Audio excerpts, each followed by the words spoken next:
Welcome to episode 113 of the Omnigamersclub podcast, the podcast for games on all platforms, including Jumanji. I am Daniel Winter. And I'm Mark USA. What platform is that exactly? Is Jumanji a platform, or is it the table that's the platform? Or the world that you go into, I'm thinking. The question I had for you, Mark, is Jumanji an isekai? I think it's totally an isekai. I mean, it's just the vehicle by which you go to another world, right? It doesn't have to be a game world specifically for isekai, right?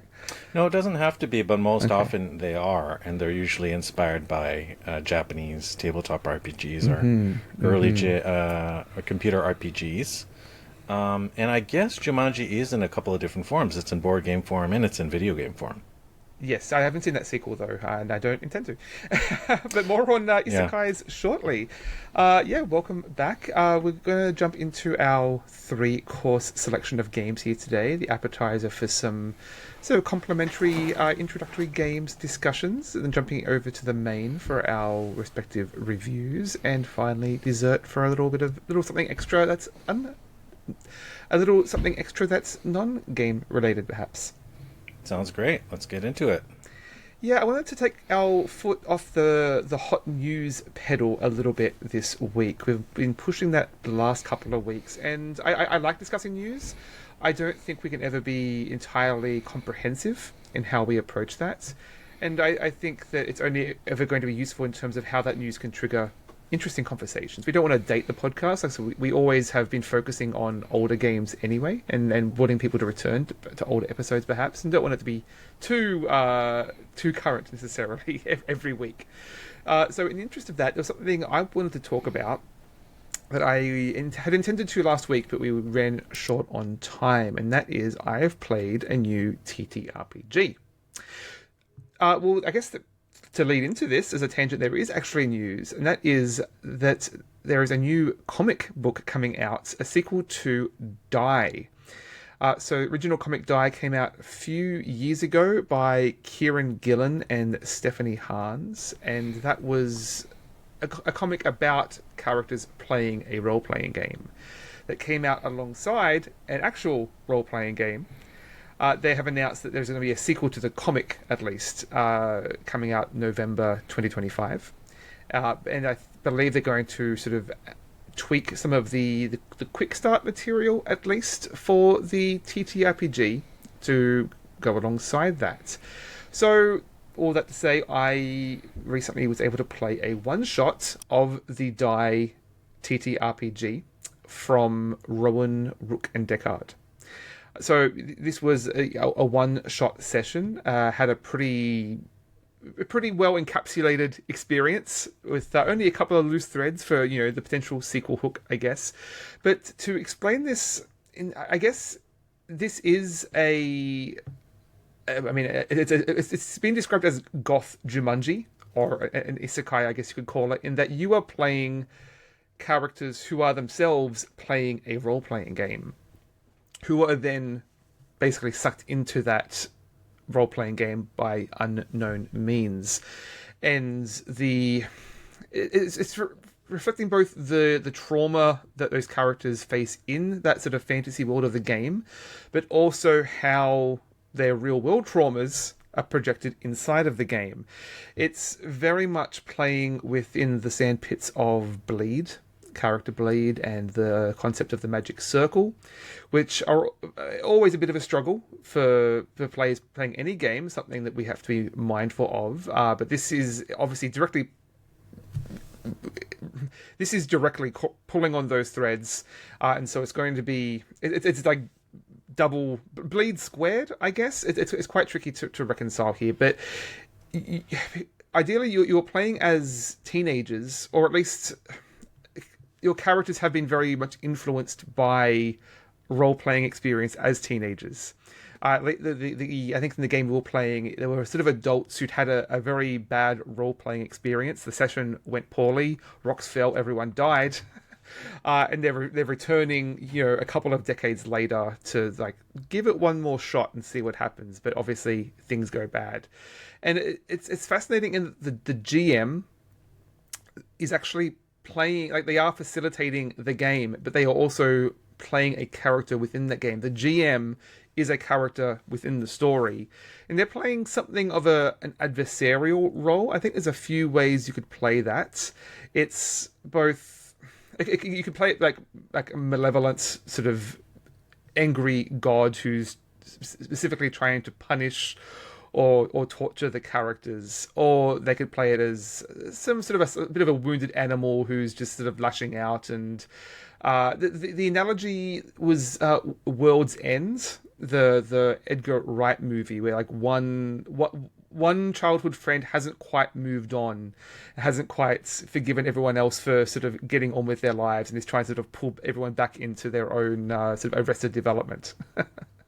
So, Mark, before I go any deeper, are you familiar with this series at all? Yeah, I've read the first volume of Die, and I thought it was quite good, very engaging, but yeah, quite dark. I mean, Yeah. you can probably tell by the artwork, it's very, very moody. But, it starts with a story about teens, and it goes to, dark places. And it doesn't explain everything in that first volume, so I can't say I know the inner depths of what's going on with those characters and their relationships.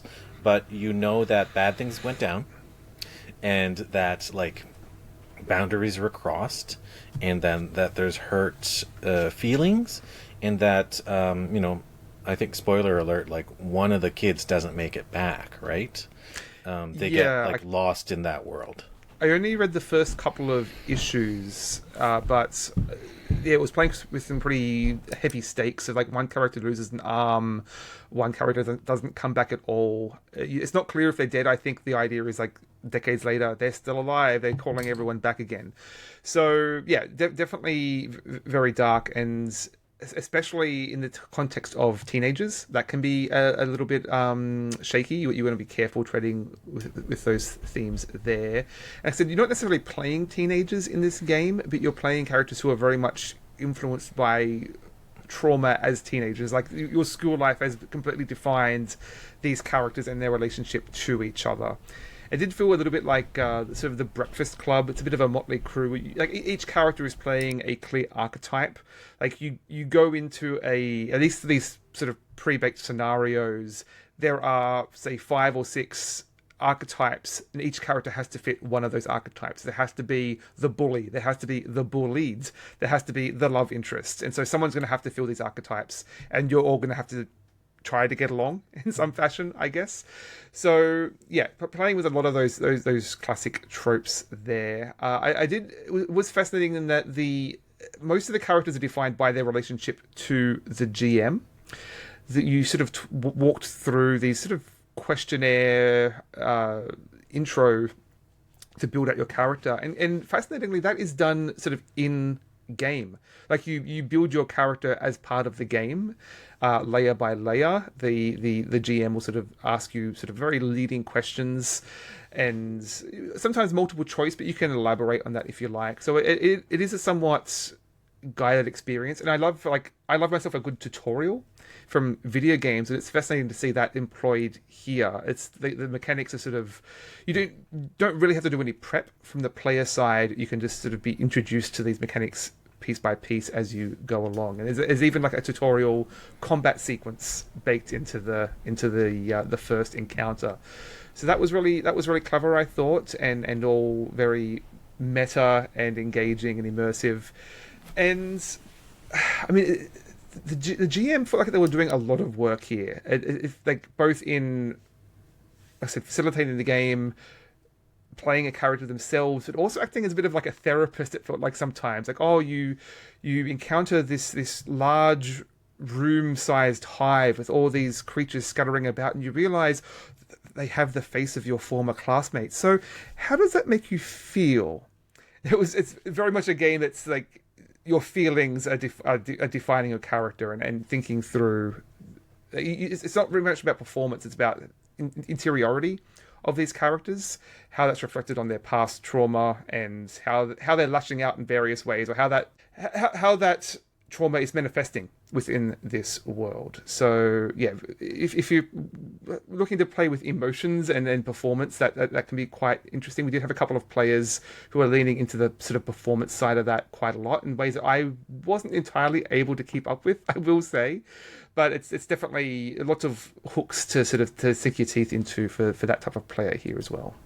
Yeah, I like it in game systems when they give a reason for the players to relate with each other. They build hooks in for relationships. I know that Fiasco, which some would argue is not really a traditional tabletop role-playing game, but that has that core built in, is like you have a relationship to the character on your left, you have a relationship with the character on your right, and it creates a kind of a cycle. That's why all your characters are interacting with each other, and it sort of creates impetus to tell a story right from, moment one, when a lot of games sort of like have a hard time kicking off until you meet in the tavern, and then the whatever the gnome gives you the quest to pursue. So I like a game that does that. Certainly, I think a lot of more modern games are trying that. And it's not the only system. Fiasco is not the only system that does that. That sounds like Die does it as well, so that's cool. Well, I think when we were talking to Graham Gentz about his Under the Autumn Strangely, that had sort of each character had specific relationships to each other character as well. And I kind of wish this game lent into that a little more, because each character is defined by their relationship to the GM. There wasn't a sort of hard-coded moment to define your relationship to other characters. Obviously, you can do what you like with that as part of the story, but partly just being new to this, I was so focused on trying to figure out who my character was. I didn't have a good sense of internalizing everyone else's characters, especially in a one-shot. I think that's just part of the challenge for one-shots. I think everyone else did a good job. I'm willing to chalk that up to just me in this case. Also, there is a lot of ritual to this game. It's something I really enjoyed as well. Like each character has a specific class associated with them. Each class has a die. Like this character has the D4. This character has the D6. This dice is special. It is yours, and there's a lot of meaning and intentionality associated with each individual dice. And I mean, mechanically, it didn't really, like, rolling the D4 didn't really feel much different from rolling the D8s, because the way the abilities are scaled. But it did have, thematically, it had this real sense of ownership, I guess, in this game. Yeah, and like that rule about you having a relationship with the GM, I think that's very much rooted in the source material. If you continue further and read additional volumes, you realize that the relationship with the GM is central to the events of the past and the events of the present, right? So it's just tying it back to the story. Yeah, it is a very genre savvy game. Like it's not one of those games where you have to pretend, I don't know what a zombie is, I don't know what this type, like you're playing characters from the real world who have been isekai'd into this sort of portal fantasy world. So you can, it's a very playful sense of the sort of things you're encountering in there. So yeah, I had fun with this. I don't know that I'm likely to play it again at this point. I mean I would, given the opportunity. I did appreciate that the GM felt like they were doing a lot of work, but our GM Alex did ensure us that a lot of that is actually illusory, and that I read the quick start guide and was surprised just how much of what felt like very natural, organic moments were actually scripted, essentially. And like the GM asks X, Y, Z questions of each character. This archetype is going to be this class. That there is a lot of scripting going on, but it's sort of, I mean, props to Alex on being a GM, but and in making that feel organic, I guess. But there are quite a lot of tools in this game. The GM is having to do a lot, but there are a lot of tools and source material to draw from to support you in that. Yeah, a lot of what you were describing, that sort of like into the GM interviewing you sort of thing, sounds a lot like a session zero. Like they've integrated a session zero into the first session of play, which is really smart. So, they did that without having to call it or have to set up a separate session zero in addition to the prep. And you're right. Like games that you and I have played, like what was it, Scum and Villainy, have a lot of hooks built in. When you choose your type of ship, that designates the sector of space you start in, and that in turn designates what type of factions that you will likely interact with, and gives the GM hooks to start your adventure. Give it a little bit of a push in a certain direction. So I think that's smart as well. You want to give GMs tools so that they're not overwhelmed with the sheer load of what they have to accomplish in the game.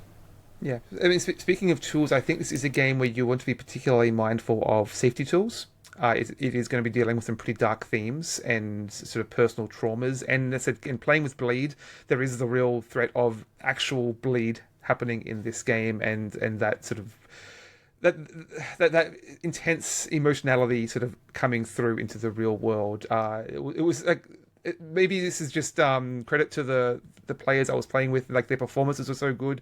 It was sometimes hard to know if they were breaking character or not. That was a lot of fun. I do love a good meta narrative. So that was Die The Roleplaying Game from Kieran Gillen. Sounds good. It sounds like a full-on review for our appetizer session here. Yeah, well, I wanted to be clear. Like, I because I've only played one session, I didn't want to call this an official review, and that's why I'm putting it in the appetizer here instead. This is more of an impression. I'm not expecting to play this again in order to give a more robust review, but that was my experience. It's a one shot. Very cool. All right, for my appetizer segment, it's going to be a totally different feel, and probably a lot shorter as well. For mine isn't news either, but it's sort of an experience I had recently. So I guess it's kind of related to news. I've been seeing a lot of announcements for new kind of retro devices. You and I have been using our devices like the RG35XX-SP that both you and I own. Game Boy Color, original hardware, definitely for sure. Kind of like the next frontier of retro gaming it's dual screen gaming, right? So obviously two big devices, the 2DS and the 3DS exist. They're relatively recent generations, but they're still retro, so people want to play them, but it's hard to play them on a single screen device. So it's a somewhat compromised experience, right? Yeah, that's right. You can play 2DS games on the RG35 that you and I have, but the interface that they have just generally has you showing both screens really, really minuscule, or having you show one screen at a time, which is actually not that bad in some games like Mario Kart DS. You can see everything, all the action on the track, and you just are missing like the mini map, for instance. It's annoying, but you can mostly play the game. It's not so hard to play just on the one screen. But it's still a different experience. It's a somewhat unsatisfactory experience. So they are announcing a wave of newer devices that have two screens. I'm pretty sure I've already seen at least one out there. There's about 3 or 4 that they've started to trickle on announcements. And one of them is actually add-on. So one of them is a 5-inch OLED screen add-on to a device I own. I own the Retroid Pocket 5, P5, and it's a pretty solid system. It already has a 5-inch OLED screen, and this is another OLED screen that you clamp on and you plug it via USB-C. It's actually not a bad move because it conceivably is going to save you some money rather than having to buy a whole new console. You just bolt it on to a console you have. Now, is that only compatible with that particular model, or like multiple, different Retroid devices? It's compatible with the RP5, the RP5 Mini, and the Retroid Pocket 4, and it's also compatible with multiple other Linux-based consoles. So it's actually kind of a cool product. There's a whole video from, I think it's Russ's Retro Game Core on YouTube. Going through it, testing out a bunch of different scenarios. There's other YouTube videos on there that you can check out, sort of the use case, but it seems pretty slick, and I like how it, there's no special software you have to get. You can do dual screen gaming. But part of me, I'm always going around in kind of circles with these hardware devices. Is like, is there a better solution? Is there a better solution? And I thought to myself, well, what about going straight to the source? So I thought about the DS and the 3DS. So it turns out that the 3DS, like I have this 3DS XL here, is quite easy to modify with just software. There have been solutions in the past. So you might be familiar with the R4 card or similar kind of hardware-based solutions for basically, it's like a card that you plug into the DS slot in a device, and you can put a micro SD card in there, and you load up some ROMs, and you can play games that you've legally backed up of your games that you own. That's the only legal use for them that we condone on this show. But you can also hack the official hardware devices that you might have. Basically every model of 3DS you can hack. The original, I forget which version this one is. This isn't the original 3DS, I don't believe. There was that kind of gray one before that. There's this model, there's the XL, and then there's the new, and then there's the new XL, and it gets really funky. But it's a pretty straightforward process, and I've done it a couple times now, and pretty much in about 15 minutes. If you're comfortable with, just basic computer tasks, you should be able to run it. There's like a little bit of DOS involved, or you can do it on a Linux computer as well. So if that doesn't scare you away, then it's a very simple process, and there's several advantages to it. I told you that I bought a number of DS and 3DS type games in Japan. Yes. And, of course, this will allow you to play games from multiple different regions. But to me, I think it's fair game to get the English language version of a game I own in Japanese. Basically, it's nothing I couldn't do if I hadn't spent 15 years in Japanese language class. It's nothing about the game that's different. It's something about the person that's different. So I think it's perfectly fair to play those backups. You can play, depending on the memory card you have, you can load basically all your games onto the device at once as though they were downloadable titles. And the reason why this is further okay in my mind and not piracy is that Nintendo has long since shut down the eShop. Yes. The old school eShop, that is, not the current on Nintendo Switch online store. No sort of follow through on like purchases from one device. Like even just within the 3DS ecosystem, right. If you bought a game on one and that machine died, you'd have to rebuy the game on a different 3DS, I believe, right? Yeah, there were various different extinct threads in the chain of the DS/3DS and DSi kind of universe. And basically, there's no legal way to get access to those downloadable games that you may have already purchased. So, because that is a crying shame, if not an actual crime, I think it's a perfectly valid reason to play all of your games that you legally own on a device that's the original spec, and thus it could play at perfect dimensions, and it plays at 1-to-1 speed. You don't really need to get one of these new devices. That said, there are some advantages to playing older games, especially older 3D games, on newer hardware.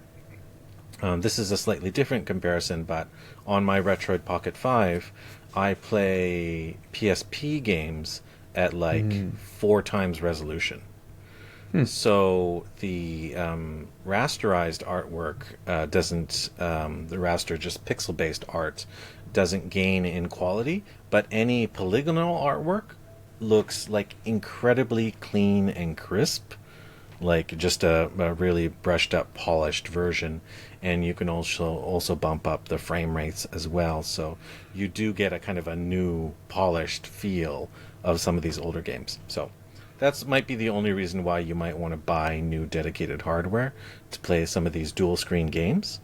And also, if you own a sort of a widescreen device like a Retroid Pocket 5 or even a Steam Deck, Lenovo Legion Go, one of those newer PC portables. You can also play dual screen games a little bit more nicely because you have more screen real estate to deal with. You can't stack them vertically very easily, but you can at least put two screens side by side. So, and they also include touchscreens, which makes the tapping part of a lot of those two screen games a lot more feasible as well. Yeah, I'm curious if Nintendo will ever figure out a way to get the 3DS games onto the Nintendo Online, like a side-by-side experience. Yeah, I recently upgraded to the expansion pack of the Nintendo Switch on Classics because it does give you access to a lot more platforms. And two of the glaring platforms that are missing are, of course, the dual screen platforms. I don't think they've even caught up to the Advance yet. No, Advance is definitely there. Is it? Okay. There are some. They just added GameCube, or like a handful of GameCube games. There is basically everything else. There's N64. There's GameCube only playable on Nintendo Switch 2. I think it's just a hardware power limitation, or that's what they say anyway. And GBA, they actually have some killer titles for Game Boy Advance. 2 Breath of Fires. I think they have 2 Golden Suns. They have a bunch of other like great, kind of even rarer, hard to get GBA titles on there. So that's worth the price of admission alone. And you also gain access to Sega Genesis classics if you don't already own them in another bundle. There's some pretty sweet titles on there as well. So the upgrade is like kind of worth it. I really poo-pooed the Nintendo Switch Classics subscription. I mean, you can kind of balance it out because you do get the cloud saves as well. And it's also the only way you can play online multiplayer. I've been using those card saves because my daughter keeps wanting to play Donkey Kong Bonanza, and so I'm been relegated to the older my old Switch. So bouncing back and forth there is quite useful. Yeah. Anyways, I sort of jumped off of the topics, but suffice it to say, it's hard to play DS and 3DS titles anymore, especially if you can't find your old cartridge or you can't download one of those DSi eShop games that you legally purchased before, or you just want all the games loaded on one device without having to carry a dozen cartridges with you. It's really quick and easy to hack the 3DS, and there's great tutorials online. And go check them out. As far as I'm aware, every version of the 3DS, every version of the firmware can be hacked with pretty easy step-by-step guides online. Interesting. I have been hearing some recommendations for various 3DS games, and I've been curious to dig out my old one and see how it's still working. But I don't know if it's an issue with that console specifically, but looking at my Game Boy Color, I know a lot of the issue with those games is that the cartridges, the battery on the cartridges is likely dead by now. I don't think that was the issue with the 3DS cartridges, but with these older console cartridge-based games, it's not always a given that they're still going to work. So I guess chalk it up to a bit of a right to repair concern here for absolutely. It's your hardware, and it's not like they sell 3DSs anymore. So I'm allowed to do whatever I want to do with it. I'm not going to resell it, and I'm not going to download games I don't own either. So I think it's perfectly valid to play the games that you own. And you're right, with the 3DS generation, I don't know about the 2DS, but with the 3DS generation, save files are managed externally, and you can back them up on on your SD card, I believe. Excellent. Well, we're running a little long, so why don't we jump into the main course? That's right. I think I started last time. Do you want to lead us off on this one? Okay, yeah. I mean, I'll dive in because I've got a few things to discuss here, and that I'm not talking about one game, but a extended universe that is the Wilmots Warehouse extended universe. Just quickly, as background, there's the original game called Wilmots Warehouse, came out in 2019, video game developed by Hollow Ponds, designed by Richard Hogg and Ricky Haggett, published by Finji. And Mark, did you ever play Wilmots Warehouse? I mean, you more than likely, at the very least, have it from a humble bundle somewhere. Yeah, I don't think I got it from a Humble Bundle. I think I got it for free as one of the games on Epic Games. Quite likely. They were offering it. I still haven't cracked it open. I'm sorry. I definitely know I own it, though. Well, this is as a quick description to that. I'm not really reviewing that game, but that was basically you play Wilmot. Let me find a picture here. Very happy little fellow, brain empty, happy to work, happy to be at work indefinitely. So basically, he's a cube, and you're given a bunch of other cubes to sort. You play in his warehouse, and each day a bunch of cubes are pushed in, showing various symbols. Some of those are quite simple. They might clearly be fruits of various kinds. They might be more abstracted symbols or shapes that could be interpreted in multiple ways. Like, is this ring a donut? Is it a piece of jewelry? Is it a flotation device?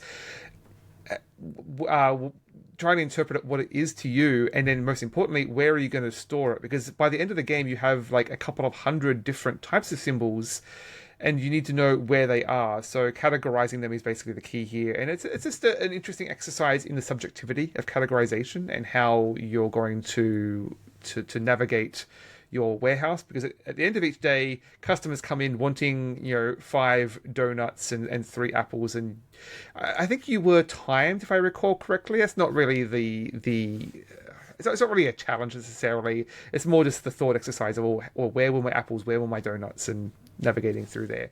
So that was the original video game. Now, last year, there was a board game release. Not exactly the sort of video game you'd imagine that you'd adapt. It's not a lot of action or heavy on the mechanics. But yeah, there is a Wilmots Warehouse board game designed by Ricky Haggett, Richard Hogg, and David King. Published by CMYK. So this uses all of the same artwork, basically. You've got a bunch of square tiles showing the same sorts of symbols as you had in the original game. But rather than storing them here, this is a cooperative storytelling exercise where over the course of a game, you're going to be looking at, say, 35 symbols, and you're trying to remember where they are in relation to each other. And you use basically collective storytelling to create sort of mimetic links to each of these pieces. So you start with one piece in the middle. Oh, it's a sun. And then you'll look at the next piece. Oh, it's a table. It's I guess we're having a picnic outside. And you look at one piece at a time, and then you're creating threads to all of the other existing pieces. And there are some kinks that it will throw in. There's like these little challenge cards that might say, oh, the main person can't talk for this round. So you take turns being the shift supervisor who's making the final call. Or you might say, oh, that it's like a claw game one. We have to like hold the tile like a claw machine and sort of hover it over, and the rest of the players have to say when, basically. And a lot of those are a little vague. Like they're pretty easy to game in terms of you can like there's not really any strict communication rules, and sometimes you can easily find ways around these little challenges. They're more quirks than really trying to make the game harder, just to keep it interesting.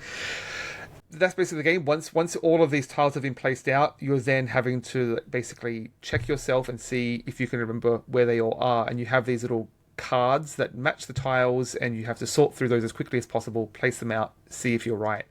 That final scoring did feel like a bit of an afterthought to me, in that it doesn't scale to the number of players. Like I think it's like 200, no, it's 150. There's 150 cards matching each of these tiles, and you have to like split them up amongst all the players and then lay them out. So the more players you have, obviously, the easier that's going to be. It doesn't really concern itself with like making that there's no structure to how you do that. Like I said, you just share them all out and sort them through as fast as you can. You are timed. There's like an app with a timer. That's not the most exciting way, because ultimately coming down to a sort of a qualitative score isn't the most interesting way of sort of putting a cap on this story. It does give you there's these little series of videos based on like how fast you solved it. You get a video from Shut Up and Sit Down, I think it was, did these little videos basically describing your job performance. And they're very silly and sort of more qualitative than quantitative in sort of judging you. It's very much it's not a game where you care about winning or losing. Like the fun of the game was just telling the story in the first place. I would have preferred more of a sort of ritual around how you perform that memory stage of the game. But by that point, you've already told the story, and that was the game in itself. So it's good fun. I've played this a few times with various friends. I've played it a few times just one-on-one with my daughter. Somehow, every time you play, it ends up being a story about a picnic. That's the inevitable story that she wants to tell there. But yeah, it's a fun little game if you have the right group for that. I do sometimes struggle with storytelling games, like the yes ending. What's the I think it's called Once Upon a Time, or like For the Queen. There's a few of these sort of storytelling games where you have to continue the sentence, and I struggle sort of in the moment to perform there. But this is all very suggestive. Like you're just all throwing in suggestions, like what does this thing look like? What could it be?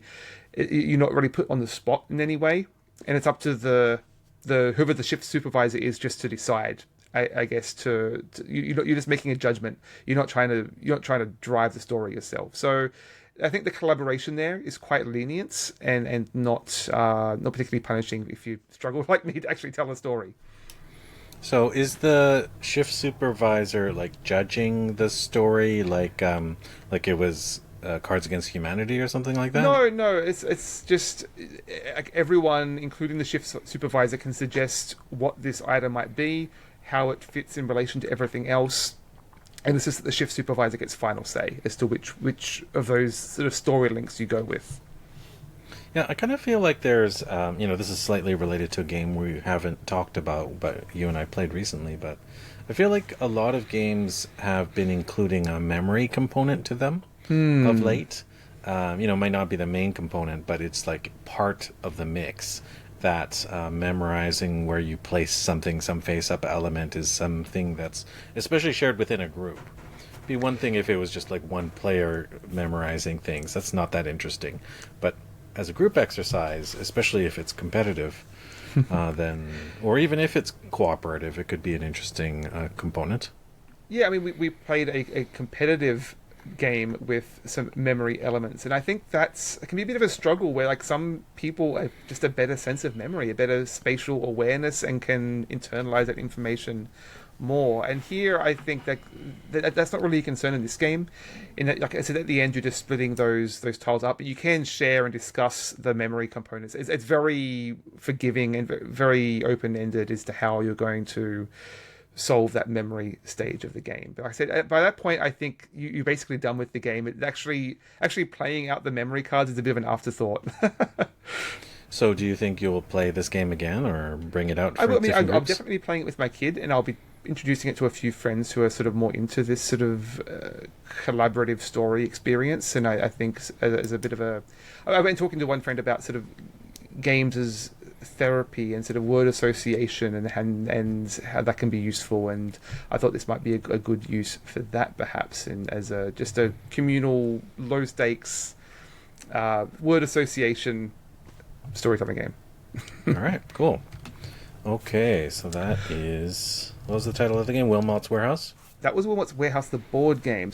And then from there, to close off the trilogy of Wilmot games, we have another video game sequel that came out also last year in 2024. That is Wilmot Works It Out. So this is by the same designers and publisher.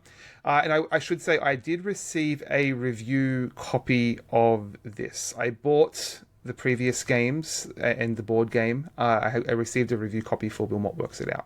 So this is interesting because where both previous games were about very much subjective associations, this is a puzzle, like a jigsaw puzzle solving game.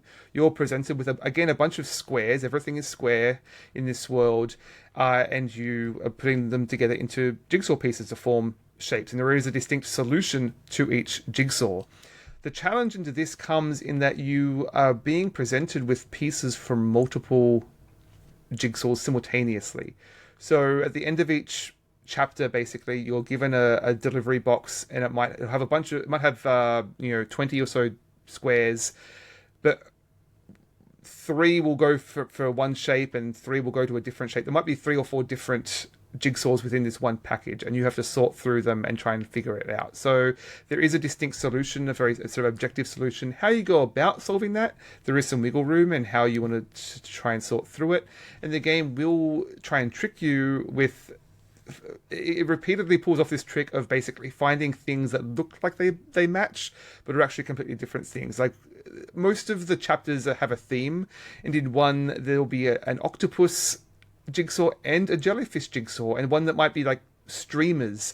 And because of it's all these very cartoony, simplistic, abstract shapes, they all look similar to each other, and so it does pull a few tricks. There was one particular jigsaw that was quite tricky in that the thing that you're making in the jigsaw is itself squares, and so it got quite tricky with like a checkered pattern, shall we say. I won't spoil it any more than that. So I mean, obviously you'll probably know, listening, if you're a fan of jigsaws, it does elevate that format a little bit, that there is a story throughout this. Well, not so much a story, there is character, shall we say, because each box of new pieces is being delivered by your mailman, Sam. So this is very much for anyone who has a bit of a parasocial relationship with their mailman, perhaps looking at the front window for the next Kickstarter delivery constantly.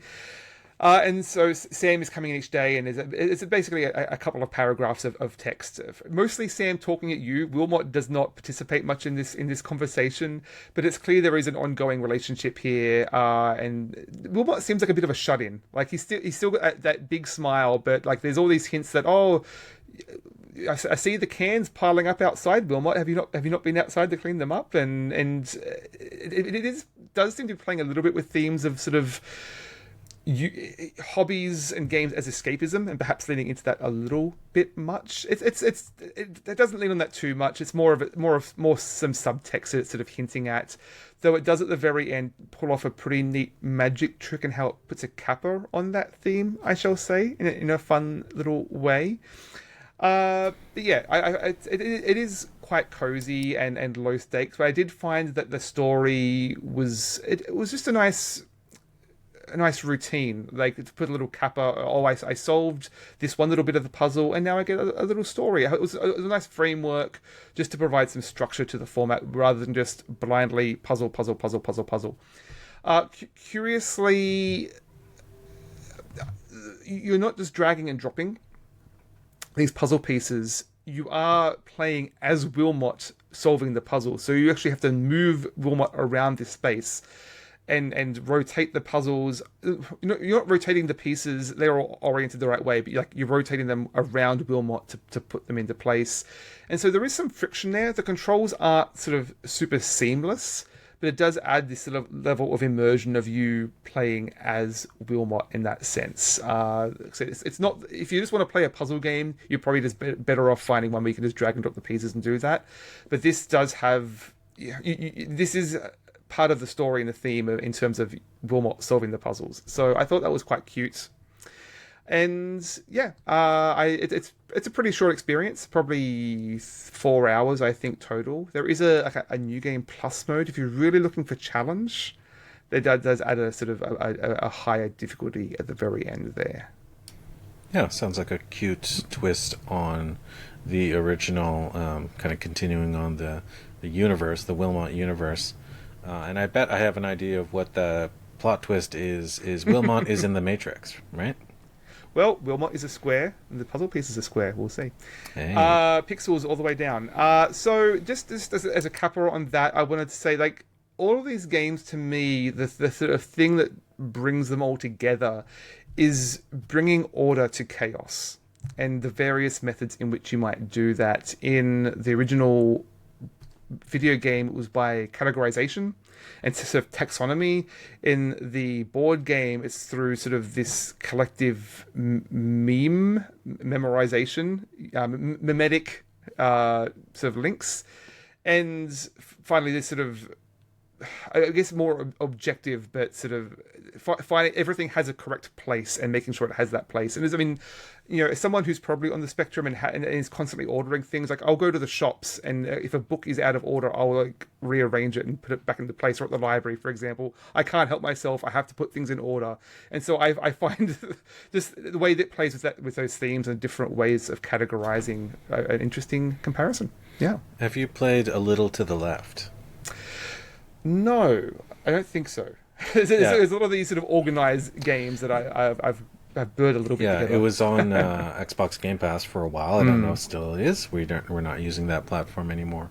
But it's essentially a puzzle game about putting things in order. But the interesting thing is that the same sort of scenario, because every scenario is different. One might include picture frames. One might include colored pencils. They can be ordered in different ways. They can be ordered. Colored pencils can be ordered by length. They can be ordered by color. They can be ordered by, direction or something like that. So you get to place order to chaos, but it might not just be one way to do it. Actually, Unpacking, that was the game I was thinking of and getting it mixed up with. So I don't think I have played Little to the Left. Yeah, check it out. I'll keep an eye out for it. Cool. All right. Are you good with Wilmot and Wilmot's Adventures? I will just say, like, if you're interested in any of those, most people listening will probably have a free copy of Wilmots Warehouse somewhere stashed in their computer. Very cool. All right. I'm going to be talking about a digital game that's also a tabletop game as well. So kind of covering multiple ground there. I got to watch out for you, though. You've been introducing multiple games per episode, so maybe you're trying to edge me out of my co-host spot here. I don't know. Got to watch out for that. My game that I'm covering is called Clank! Digital. So that is the digital implementation of a tabletop game. So the digital game came out in 2024. At least it did for Steam. That's what I'm playing it on. It's also available for Android and Apple devices as well. And by Direwolf Digital, which is an interesting company. Direwolf is the company, and they have a digital arm, and they put out tabletop games, and they put out digital games. And not always both of all their games, but quite often they will have multiple different iterations. Yeah, it's rare for a digital adaptation to be done by the same publisher. Yeah, for sure. So the original game, Clank, a deck building adventure, came out in 2016. So this might be why you've heard this game before. I have played Clank in Space. Yes. I haven't played the original. But this digital adaptation, this is based on the original, or is it including the various incarnations of Clank? It is as far as I'm aware, it's including the original game. So there are several spin-offs, like you said, Clank in Space, Clank Catacombs, Clank Legacy.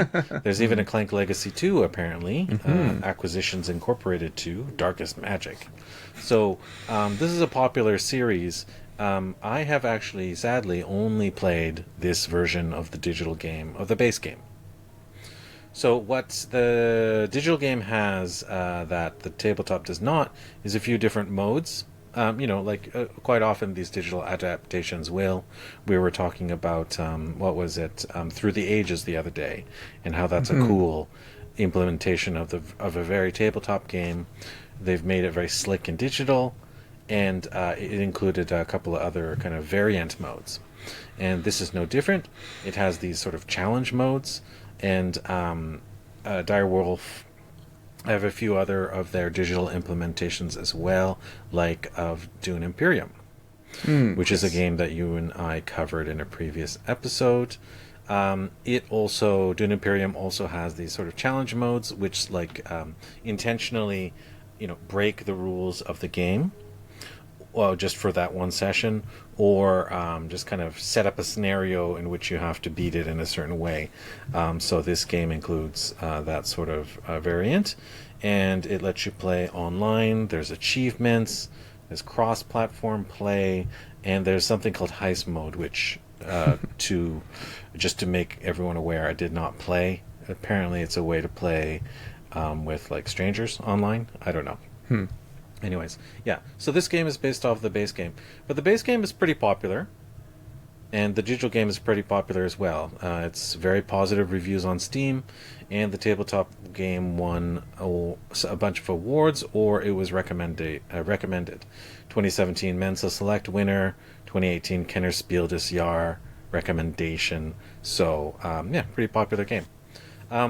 You played Clank in Space, but not the original? Yes, that's right. Yeah. Okay. Well, you tell me if this description sounds similar to you. The basic premise of Clank is that it's a competitive deck building game, and essentially you're these like thieves, I guess, and you're trying to break into this dragon's keep and steal the dragon's treasures and artifacts and gold, and get out of the dungeon of the keep before the dragon rains down fireballs and kills you. And the player is not the one that gets out the fastest, but the one that gets out with the greatest treasure wins the game. Is that kind of similar? Going to be fastest than the slower player. Yeah, well, it's a little bit funky because you decide when you want to stop going deeper into the Dragon's Keep, and then if you escape from the entrance, then you are not susceptible to that damage any longer. Is that pretty much what Clank in Space is like? Yeah, my understanding is Clank in Space is largely a reskin with probably a few quirks in how it some of the mechanics in there. But this series is fascinating in the sense of that it's built around basically two key phases. You've got as all good heists are. You've got your setup. You sort of work slowly, methodically, working your way through and trying to pick up the treasure, and then basically the getaway, in which you cheese it. Yeah, that's right. And the keep is set up in a very visually appealing way. Basically, you have this cross section of the dungeon keep, and in the base game there are kind of two different modes. There's like the primary mode, and then there's this like underworld area that goes even deeper underground and is slightly more expanded. So I guess like a short game in a more advanced game. And ultimately you start off near the top, and then as you delve deeper, basically it's harder to get out. This reminded me a lot of another game. Did you ever play a Donald X Vaccarino game called Android Infiltration? Oh, not Dominion. No, I have not. No. Android Infiltration, as far as I'm aware, is his second published game series. Aside from he's the inventor of Dominion and the inventor of deck building games. Some would argue, some would disagree with that, but Dominion, incredibly popular series with lots of different expansions. Android Infiltration, not so much. It came out in 2012, and it's from Fantasy Flight Games, and as you might imagine, it's part of that Android universe that they set up with... The Netrunner adjacent. Yeah, that's right. So, Android Infiltration and this game share the same quality. Basically, you're all sort of digital thieves. You're trying to break into this facility, and you're trying to collect a bunch of pay data, and you're trying to escape before security comes crashing down on you. So, very similar premise, and I'm going to be comparing them at a couple of points. So, Clank, basically the mechanics are you move. You have boots for moving, you have swords for fighting, and then you have skill, which essentially is just the money that you use to buy new cards, right? Very typical deck building game that way. And the map of the keep has a bunch of different like paths. It's very much kind of like a snakes and ladder style arrangement, kind of flipped on its end. You can go this path, you can go this other path, but this path you can only go one direction. And then at certain points you can go from the very extremes of the map from left to right and flip to the other side, kind of like a Pac-Man board. Does feel like a 12-year-old Dungeons and Dragons GM just got really into mapping out the perfect dungeon with all these traps and winding paths and everything. Yeah, for sure. And obviously the TTRPG theme is like pasted on quite heavily with a large brush here. You are essentially dungeon delving, but unlike D&D, everyone is in it for themselves, and you're all the same character class, and there isn't a lot of distinction in what you as a character are. You're basically just this colored token, an avatar. You're a thief, You don't have any particular skills except the cards, the basic cards that you start off with, and you collect conceivably more allies and more skills along the way. But they all basically center around those mechanisms I told you about before. More boots means you can travel further. More swords mean you can kill more monsters, which sort of block the way between the pathways of the rooms. Or kind of like that game, another deck building game, Ascension. If you have more attack, you can kill off these sort of basic monsters that exist within the kind of marketplace, and they might give you another one-off benefit as well, like additional points or additional money, this and that. You played Ascension before, I imagine? Yes, yeah. Yeah, I seem to recall the cards in Clank all being quite simple. These aren't elaborate multi-use cards. That's right. They all do one thing. How they interact with the larger map is where that depth comes into it, I guess. Yeah, it's interesting that like this game is very like theme heavy, or it pushes the theme very hard, but the cards aren't mechanically very deep. Like I would say that Dominion is a deeper deck building game. Yes. In terms of, you might have like a big chunky paragraph of text on a Dominion card that kind of like Magic the Gathering explains a very kind of elaborate potential scenario, and you can achieve these wild combos by stringing these variegated effects one after another. In this one, you basically don't do that. Is like the most you can do is you get 4 boots instead of 2 boots, and you get 3 swords instead of 1 sword. And then one of them might say, oh, if you're carrying an artifact, you can teleport to the next room over, which is nice, but that's essentially just moving. So you're basically moving or buying new cards, collecting gold, or defeating those basic enemies like I told you before. So very, very simple mechanically. And therein sort of lies the root of my complaints with this game, is that, like I said, the theme is pasted on pretty heavily. It's pretty heavy-handed. But there's not a lot of variety in the scenario. The map is always the same. It's always going to be one of the 2 setups in the base game. That's fine, that you can introduce variety in other different ways. There's no real customization in terms of your character. Your character is not really a consideration. You are kind of developing a party of characters, but the characters don't really have a lot of personality. Like, if you've played another kind of dungeon delving deck building game called Thunderstone, or one of the Thunderstone series. I quite like that one. Yeah, that one's pretty cool. It also shares a lot of qualities with this game. It actually came out much earlier. I think Thunderstone was from 2009. There have been various incarnations of it, though. Yeah. Yeah, and this game, Clank, came out like 7 years after that. So they could have learned some details from that. Like when you're using the wizard in Thunderstone, it's very different than when you're using the ranger, or very different than when you're using the archer or the warrior or something like that. They have different stats, and furthermore, you can level up those characters, and you can call certain characters and add more of the others. So you're really heavily tuning your deck. This game doesn't really give you a lot of opportunity to customize your deck either. So there's a number of failings that this game goes through, and that are a little unsatisfying. So I feel like it doesn't really hit the theme really hard, or in a very satisfying way. Mechanically speaking, it's pretty basic. It's basically go in and go out. Like, those are the key choices. And you have other choices, like nominally you're only allowed to carry 1 artifact at a time. And there are like 4 or 5 different artifacts on the board, and they're scattered in I think they're scattered in random spots. So I guess the course you take to pick them up would be different. But you're really only allowed to pick up 1 artifact unless a certain rule is broken.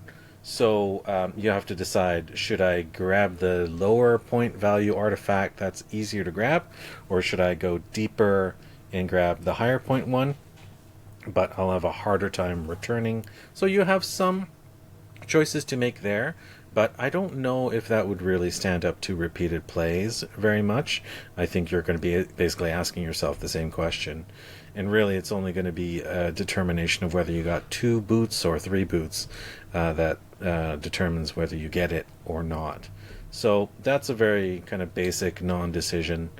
In that previous game I mentioned, Android Infiltration, the dungeon makeup is randomly dealt.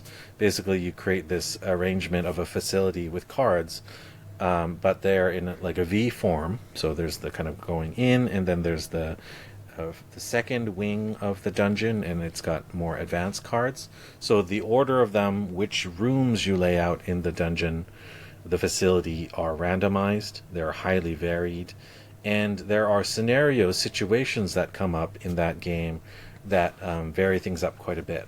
For instance, it's not just the first person who reaches an artifact.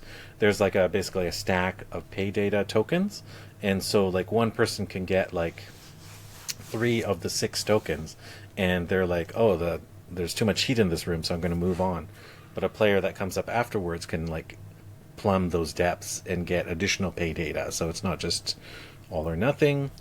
And you can have a scenario where like you wake up like a security bot, and the security bot like chases you from room to room out of the facility, and the security bot can run into another runner that's trying to break into the facility. So you get these mechanisms that are thematic and they're dynamic, and it just kind of feels better than this one. This one feels kind of shallow in theme and mechanism. So well, I think that's partly why a lot of people love the legacy games, which I've heard largely very good things about, and that it is a robust core system, but perhaps a little bit repetitive until you start layering on some quirks and scenarios and a bit of a variety in how things are set up, perhaps. Yeah, so you can gather from my complaints that I'm leveling so far that they all follow a basic theme, like very like simple mechanisms, lack of variety, and their other games have just really done it well, or much better, like Aeon's End, another sort of dungeon delving type game, or at least role-playing themed type game, has like 4 very distinct bosses, and they affect the kind of the doom factor that makes it a challenge to go through that game. So that's a really powerful game as well. Also came out in 2016, so trying a totally different thing. So I would say I would, probably not continue playing this game. Maybe those other versions of the game or expansions can add more variety or kind of solve some of those issues that I mentioned, like lack of customization or lack of interesting mechanisms. There is a digital expansion for this game called what is it called? Sunken Treasure or something like that. Quite a few expansions, I think, in the physical version at least. So that exists. Yeah, my struggle with this game is we've seen a lot of complexity creep in the genre, both within Dominion and its dozen expansions, but also across other games. And I'm definitely wanting something a little deeper in my deck building. Even though I appreciate the sort of the deck building influencing another aspect of the game, the deck building itself wasn't really deep enough for me. I had the same problem with Arnak, which felt very bare bones in the deck building itself, and I'd like a little more depth there. But there's only so much you can do without while keeping it fairly accessible and how it's interacting with the rest of the game here. The other thing just being is that there's big stakes in this game, obviously, in that it's very easy to die. There is a big push here, like elements, and you only have to fail once before you're basically eliminated from the game. Yeah, and that is the sort of type of game it is. Like, people should be aware of that moving in, is that if you push your luck too hard, you will get the comeuppance. So basically, you might say if you don't win, you may as well be eliminated and out of the game anyway. But because it's at that point, but by the time people are being eliminated, the game's nearly over regardless. It's only as people run out of the dungeon. It's not going to be going on for much longer. That's the main form of interaction. Is basically the clank in the game. Clank is that noise that you're generating, that certain cards you play generate, and basically those get added into a pool. And at certain key points in the game, those clank cubes come out, and then they get transmogrified into. Basically, in the digital version, they're turned into fireballs, and the fireballs come crashing down on the players. And that part of it is cute and all, but there's still kind of a mental disconnect in my mind. Basically, just grab a artifact and get out, and that's the core strategy of the game. And the rest is just the luck of the draw of cards.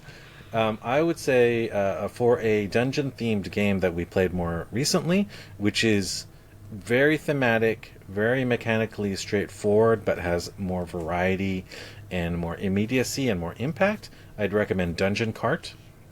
You and I played that not too long ago, just before the break.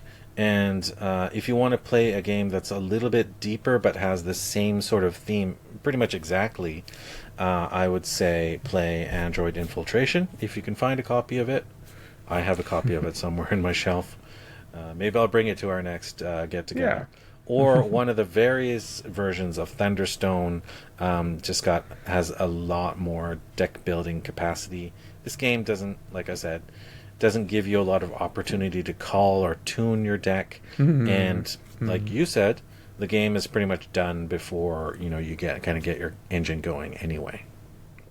I do want to revisit Thunderstone, especially the new Thunderstone Quest, I think it's called. Yeah, I mean, I like most of the versions of Thunderstone that I played. They're generally pretty light, but there's nothing mechanically wrong with it. It just kind of works.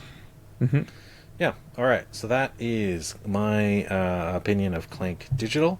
And if you've played other versions of the game, and if they've solved some of the complaints that I mentioned, I'd love to hear about it in feedback. Excellent. All right. Well, shall we enjoy some dessert? Yeah, let's move on. You want to tell us about your off-topic topic? Yeah. So I can't remember which guest it was that you were talking about the Monk and Robot series by Becky Chambers. Psalm for the Wild Built, I think it is. That's the first one, yeah. Yeah. Which I've been meaning to check out, but at some point got my wires crossed and ended up picking a different series from Becky Chambers. I think the series title is called Wayfarers or something, but the first book in that series is called Long Way to a Small Angry Planet. A long way to get through the title of that book. So this is basically it's a motley crew of aliens on a scrappy little spaceship. It's a cool high concept description of they're basically like tunneling through the fabric of reality to create sort of faster than light anchor points essentially. But it's set in this world where it's basically something between Star Trek and Mass Effect. There is a federation of lots of different aliens that are quite diverse. You've got like a lizard race. You've got a race that's like a big blobby creatures. You've got one that's they're like big ape type creatures, but their entire culture is around having a parasite that lets them like unlock the mysteries of the universe, essentially. So they're all sort of high concept, elaborate aliens. This isn't just your Star Trek.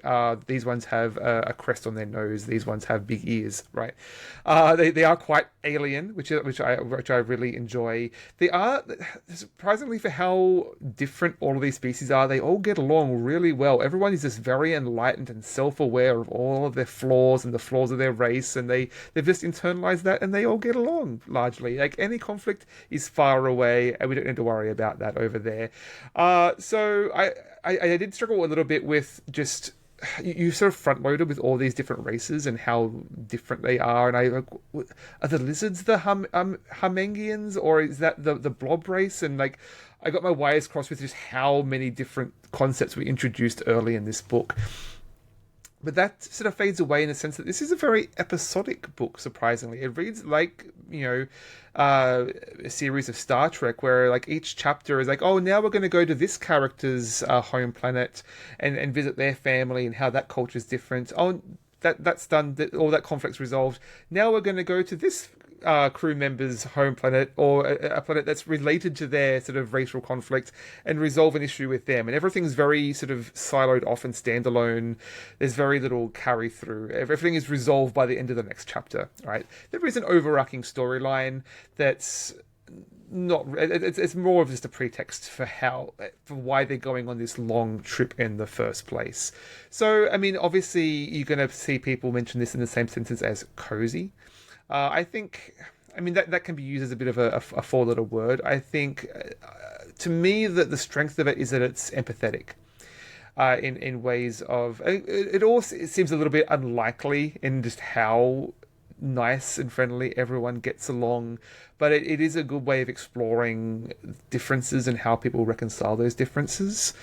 And yeah, obviously it's a big found family story. It does deal with some very alien concepts that were quite fascinating. I'm led to believe that there is like at least 4 books in this series that are all quite different. They're not with the same characters.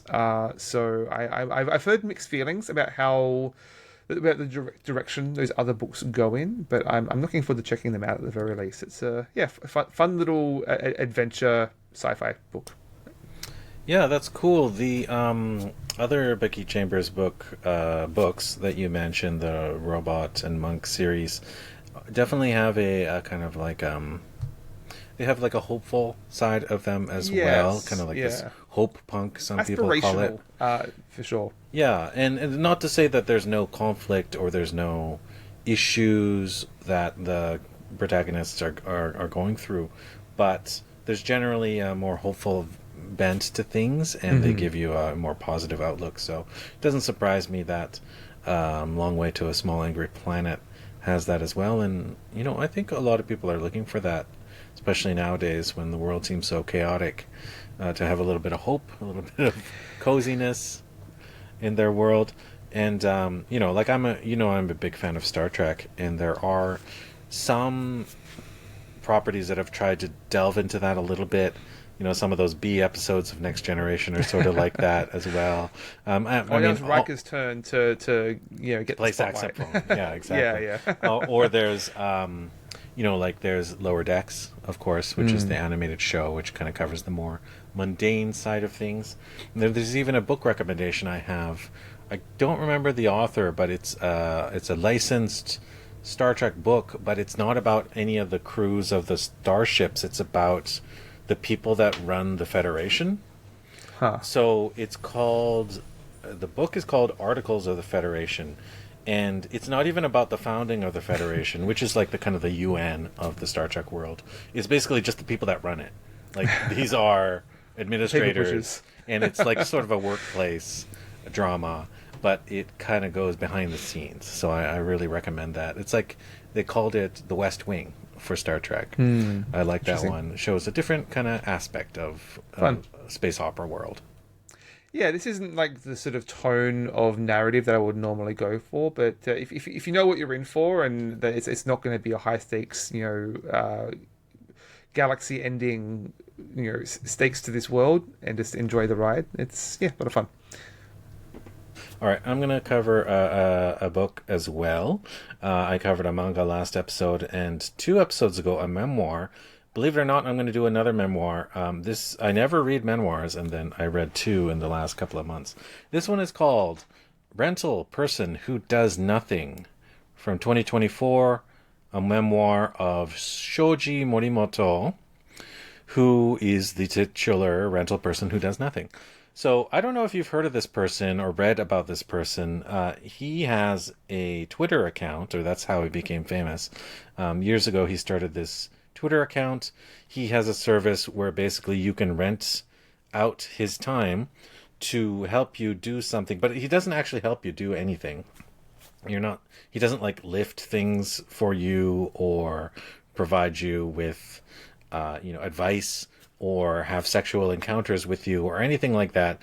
Basically, you rent him out to just be around. And it's just funny to hear, like, how can that really be a thing? But, it is actually a thing. And basically, this person found fame for having this service going out on these encounters, and they're just kind of reporting lightly on these encounters. Met the person, this thing happened, it went okay, they were satisfied, or something like that. And so basically the premise is this guy does that, and he actually does it for free.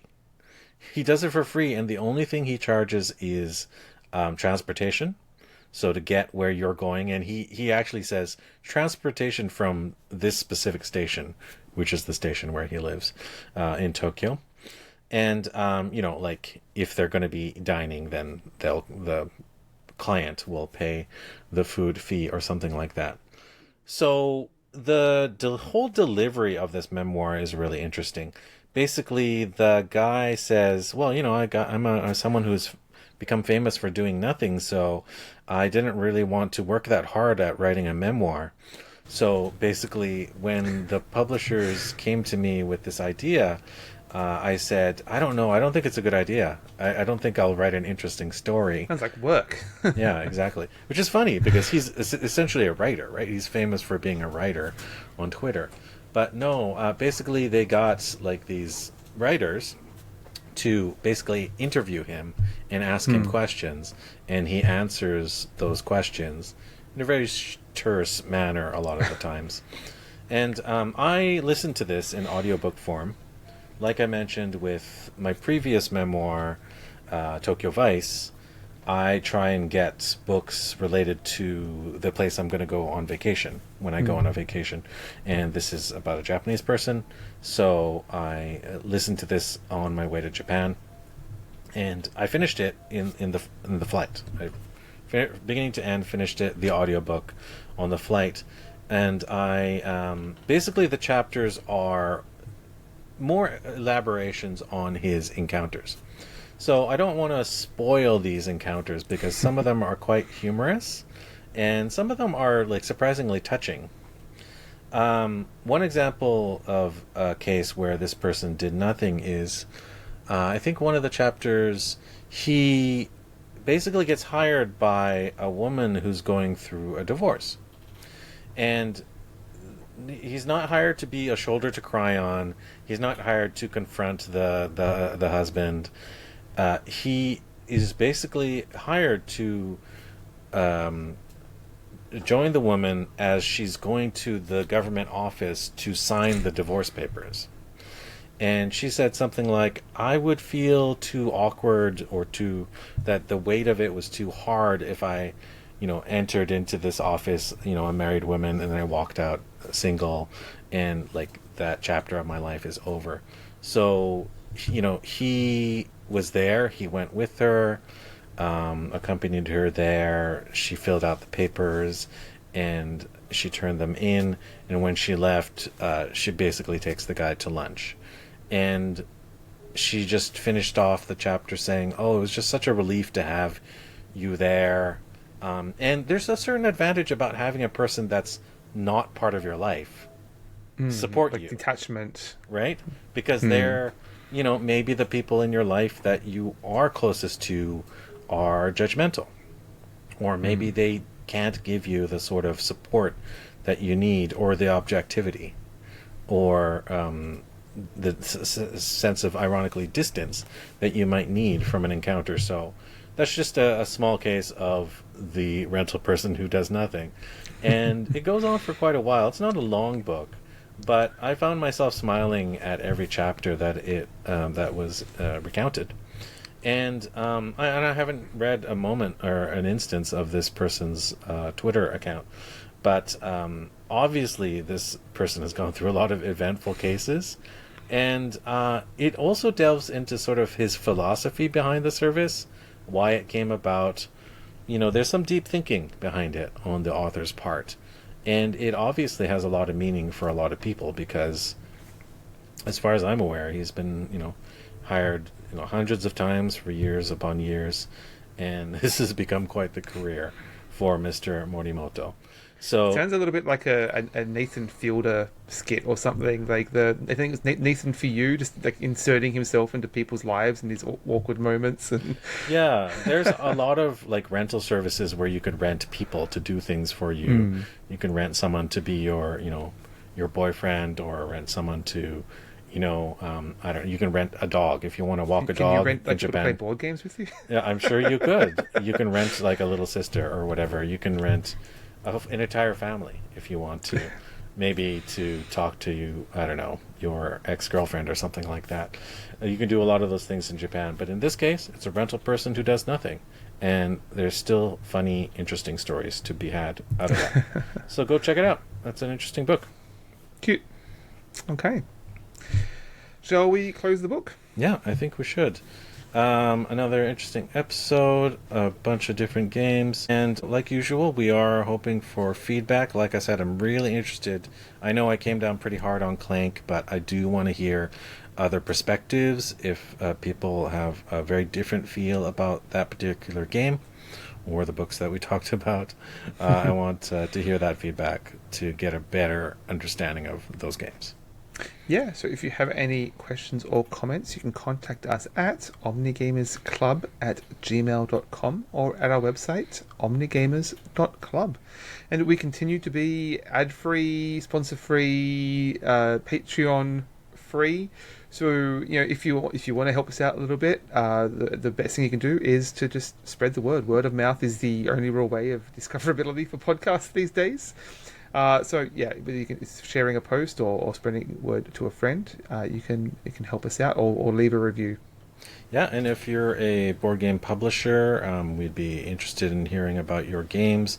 If you are any kind of other service that wants to have us, that wants to sponsor us, love to hear it, because it costs money to host digital audio files and even to record our episodes from week to week as well. So it's not free to produce, but we'll continue to keep it free to listen to. If you haven't checked us out on YouTube yet, go check us out there. We post videos of every episode that we put out. And if you are interested in hearing our back catalog, you can find those, most of them, the past ones, only in audio form on the typical podcast platforms. So go check those out there. Yep, and you can find the podcast on Bluesky, where we make announcements of our episodes and other discussions. And you can find me also at Bluesky at Board Game Feast. Yeah, and you can find me on Bluesky as Mark Uasa, MARKYUASA. Excellent. Well, thank you, Mark, and thanks everyone for listening. That's right, and until next time, have a balanced diet of gaming. Thanks. Bye. Bye.